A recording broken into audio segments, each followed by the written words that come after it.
கடலூர் அருகே பள்ளி வேன் மீது ரயில் மோதிய விபத்தில் மாணவி மற்றும் 2 மாணவர்கள் உயிரிழந்தனர். ஓட்டுநர் மற்றும் 2 மாணவர்கள் படுகாயங்களுடன் கடலூர் அரசு மருத்துவமனையில் அனுமதிக்கப்பட்டு சிகிச்சை பெற்று வருகின்றனர். கடலூர் மாவட்டம் செம்மங்குப்பம் அருகே உள்ள ரயில்வே கேட்டை கடக்க முயன்ற பள்ளி வேன் மீது சிதம்பரம் நோக்கி சென்ற பயணிகள் ரயில் மோதியது. இந்த விபத்தில் பள்ளி வேன் 50 மீட்டர் தூரத்திற்கு இழுத்து செல்லப்பட்டதில் உருக்குலைந்து சின்னாபின்னமானது. இந்த கோர விபத்தில் சுப்பிரமணியபுரம் பகுதியை சேர்ந்த திராவிட மணி மகள் 16 வயதான சாருமதி, மகன் 15 வயதான செழியன், மற்றொரு மாணவர் விமலேஷ் ஆகியோர் உயிரிழந்தனர். மேலும் ஓட்டுநர் சங்கர், மாணவர்கள் விஸ்வேஷ், நிவாஸ் ஆகியோர் கடலூர் அரசு மருத்துவமனையில் படுகாயங்களுடன் சிகிச்சை பெற்று வருகின்றனர்.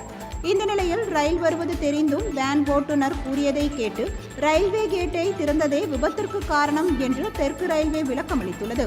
மேலும் செம்மங்குப்பம் லெவல் கிராசிங்கில் ரயில்வே கேட்டை உரிய நேரத்தில் மூடாத கேட் கீப்பர் பங்கஜ் சர்மா பணியிடை நீக்கம் செய்து திருச்சி ரயில்வே கோட்ட மேலாளர் நடவடிக்கை எடுத்திருப்பதாகவும் தெற்கு ரயில்வே அதிகாரிகள் கூறியுள்ளனர்.